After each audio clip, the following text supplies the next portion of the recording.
Assalamualaikum Umi. Waalaikumsalam warahmatullahi wabarakatuh. Dengan siapa di mana?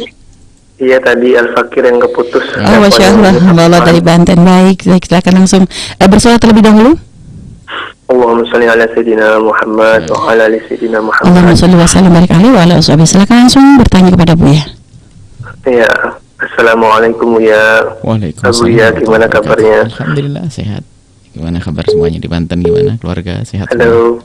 Alhamdulillah. Halo, ya. Halo, silakan. Baik, suara tertangkap dengan baik. Ya, Khair. Baik, silakan.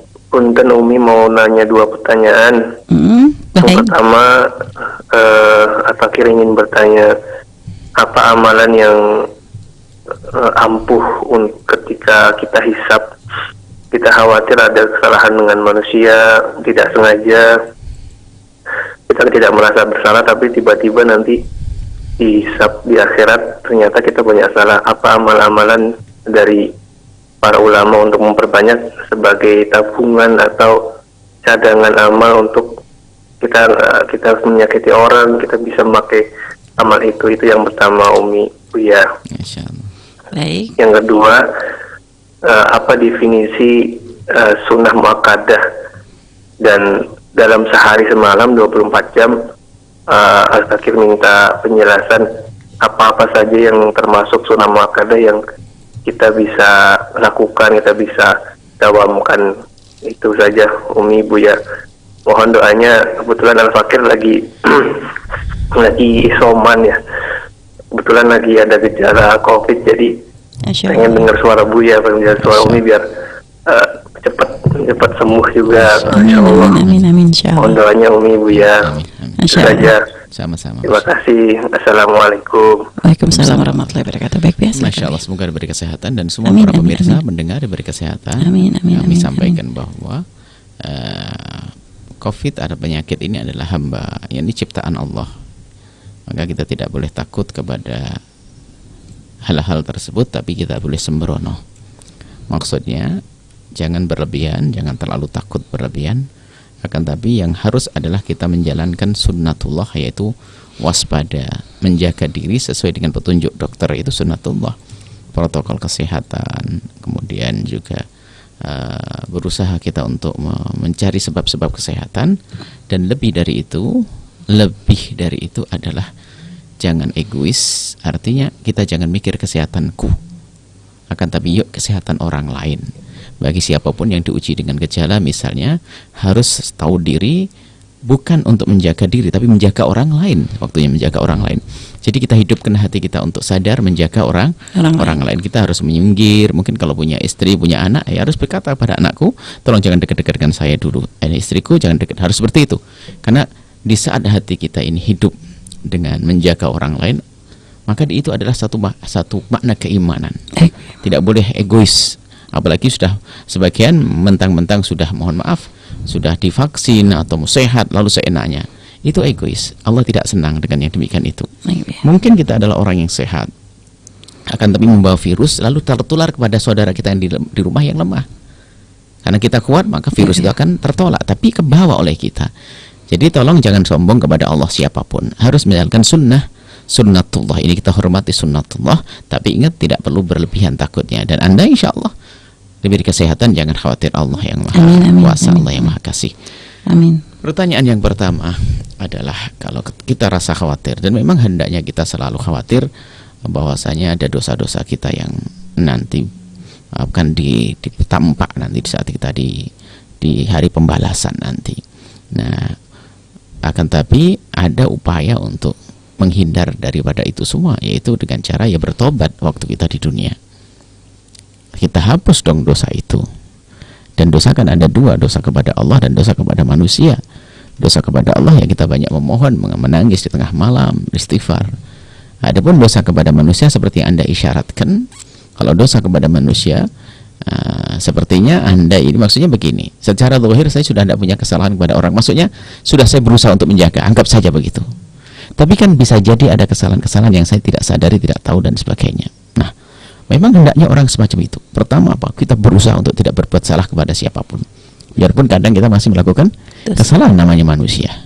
Lalu bagaimana di saat kita melakukan kesalahan, mungkin kita minta maafnya belum sempurna dan sebagainya, atau mungkin orangnya saya tidak tahu dan sebagainya, maka kaidah yang diajarkan Allah adalah apa? Kebaikan, yakni al-hasanat itu kan yudhibna sayiat, ya. Kebaikan itu akan menghapus kejahatan. Artinya begini, agar urusan kita dengan manusia beres nanti di akhirat, maka saat inilah berbuat baik kepada manusia sebanyak-banyaknya. Maka dengan kebaikan kita kepada manusia sebanyak-banyaknya, maka kesalahan-kesalahan kita kepada manusia nanti akan dihapus oleh Allah Subhanahu wa ta'ala. Maka berbuat untuk manusia. Nah, sebaik-baik kebaikan yang kita berikan kepada orang, kepada manusia adalah membawa kepada keselamatan di akhirat, menghantarkan kepada kebaikan di akhirat. Lebih dari itu juga memberi urusan dunia, menolong urusan dunia juga. Artinya apa? Berbuat baiklah kepada manusia sebanyak-banyaknya, maka itu akan menjadi penghapus dosa kita kepada sesama manusia. Setelah apa? Setelah kita menjaga dong urusan dengan manusia. Nggak boleh berbuat baik kepada manusia tapi jahat dengan manusia, nggak ada guna. Ya. Nah, maksudnya mencuri dari manusia untuk bersedekah kepada manusia, ya nggak diperkenankan yang seperti itu. Baik, semoga Allah menjaga Anda. Dan tidak cukup dengan istighfar saja, Bu, ya. Istighfar kepada Allah Subhanahu wa ta'ala, dosa kepada Allah istighfar secara spesial khusus. Adapun dengan manusia istighfar, karena kalau kita dosa manusia sebenarnya juga dosa kepada Allah akan, tapi Allah akan berikan maaf kalau urusan dengan manusia sudah beres. Maka di samping kita istighfar mohon ampun kepada Allah, maka kita harus meminta maaf kepada sesama manusia. Cuman kita tidak tahu mana manusianya, maka berbuatlah baik kepada semua manusia, maka itu adalah bentuk permohonan ampun yang sesungguhnya tanda penyesalan kita. Adapun sunnah yang muakkadah itu yang dikukuhkan. Makna dikukuhkan itu adalah pertama, diantaranya tandanya adalah amalan ini adalah wajib bagi Nabi, tidak wajib bagi kita diantaranya. Atau amalan ini ditekuni oleh Nabi SAW. Atau amalan ini diajarkan, diperintahkan Nabi dengan perintah yang tidak wajib akan tapi Nabi mengukuhkan, pemerintahnya sangat. Artinya sunnah yang dikukuhkan adalah sangat dimohon, bukan sekedar sunnah biasa. Artinya sunnah yang kelas berat. Martabatnya adalah setelah fardu. Setelah fardu adalah sunnah muakkadah. Baru setelah itu sunnah-sunnah yang lainnya.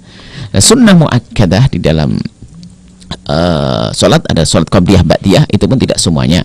Hanya disebutkan adalah qabliyah subuh, kemudian ba'diyah maghrib, kemudian qabliyah duhur, ba'diyah duhur itu. Kemudian sholat duha dikukuhkan, kemudian sholat witir dikukuhkan itu. Ada tekuni itu, witir, duha. Ya, baik. Siangnya adalah duha, malamnya adalah witir. Setelah itu adalah sholat qabliyah dan ba'diyah, subhanallah, seperti itu. Dan juga kalau setelah seperti itu pakai siwak begitu, Bu, itu termasuk sunnah muakkadah tidak? Sunnah itu sunnah, akhirnya sunnah ya sunnah dikukuhkan. Sunnah muakkadah cuman bukan sholat.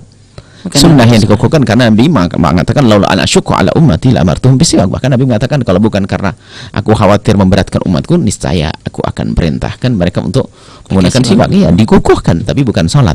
Nah, baik.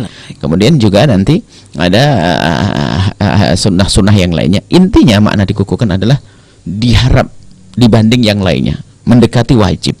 Seperti itu. Baik, subhanallah. Dan juga termasuk yang kesunahan yang ini juga berpuasa di hari 10. Puasa yang dikukuhkan, sunnah yang puasa yang dikukuhkan adalah Senin Kamis, kemudian puasa Senin Kamis, kemudian puasa Arafah, kemudian puasa Muharram, apa itu Asyura, yaitu dan sebentar lagi kan kita kan masuk di bulan Dzulhijjah, ya. Berarti dari kesunahan yang paling muakkad itu apakah hanya hari Arafah atau dari tanggal 1, ya? Arafah saja. Ada tanggal 1 disunnahkan secara umum karena apa? Tidak ada bulan yang lebih bagus untuk beramal baik kecuali di bulan hadal ashri 10 awal. Itu adalah kebaikan, tapi bukan makna yang dikukuhkan tadi. Baik, Bu, ya, subhanallah, ya. Artinya banyak sekali, Bu, ya, amalan-amalan yang dikukuhkan oleh Rasulullah SAW, baik dalam bentuk sholat, berpuasa, dan juga amalan yang lainnya. Hendaknya orang memang mengerti itu supaya tahu prioritas mana sih sholat yang harus saya laksanakan. Gitu, makanya sholat sunnah taraweh dikala tidak bisa mengalahkan sholat ba'diyah isya. Ya, ya. Ya kan? Akan tapi orang ada tidak ba'diyah isya sholat taraweh. Ya, ya. Sholat tasbih bukan dikukuhkan. Tapi ada orang tidak sholat ba'diyah isya tapi sholat tasbih. Gini kan, artinya kalau ngerti martabat ini penting, ngerti tingkatan ini penting supaya mana yang hendaknya aku pilih supaya dapat ikan gede kalau dalam mancing, dalam pahala yang gede, mendapatkan pahala yang besar apa itu. Baik, masya Allah. Baik, terima kasih, Bu, atas jawabannya dan tadi kepada hamba Allah di Banten, ya. Semoga bisa memahami apa yang disampaikan dan semoga dengan sambung tadi dalam walaupun melalui pertanyaan tapi bisa jadi sebab kesehatan bagi Anda, insya Allah. Baik, Bu.